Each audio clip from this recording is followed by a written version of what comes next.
Tales after a gunfight at a convenience store. A man comes in with a gun and demands money and beer, but he wasn't prepared for what the clerk had in store for him. It would end in a violent shootout, sending customers ducking for cover. Our Melanie Basu joins us now live from Northwest Houston with the latest on that story. Melanie? Well, that's right, Greg. The store clerk tells me he was not prepared for any of this. The suspect walked in like he was going to buy something. The clerk here not only feared for the people that were inside the store, but he feared that he would never see his infant son again.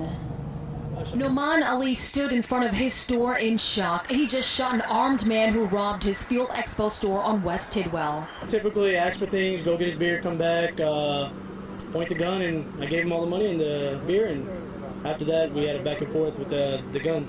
The second Ali saw the bad guy reach in his pocket and pull out the gun. Oh, yeah, pulled out a gun, gave him a warning, and after that, yeah, just took off after that, back and forth shooting. During the shootout, employees and customers were dodging bullets. I mean, there was no conversation, it was just gunfire, that's all it was.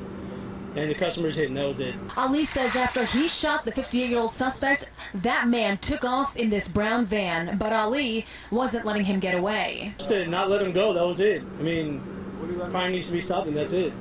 My goal is not to kill him, that's the main thing. Ali jumped in his car and chased the robber for 2 miles. That's when the suspect crashed onto Priest and Lucky Streets. I came outside and I heard all this freaking of the noise because he was trying to get out the ditch.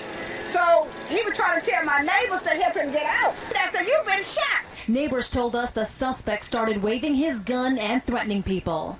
He had a gun, so he pointed a gun at some of the guys down there and said, "You gonna take me somewhere?"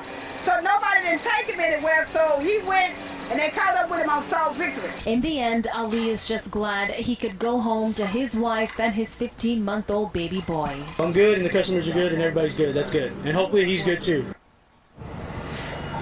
All right, so you see this outside the store. This is only one of 24 surveillance cameras. They have 24, including the inside. Police right now are reviewing the video, and police tell us the suspect is still at the hospital. It's unclear what his condition is. Also, one more thing, police believe there are more suspects involved because they want to know where the money bag went. More on that coming up at 5 o'clock. For now, we are live in Northwest Houston. Molly Basu, KHOU 11 News.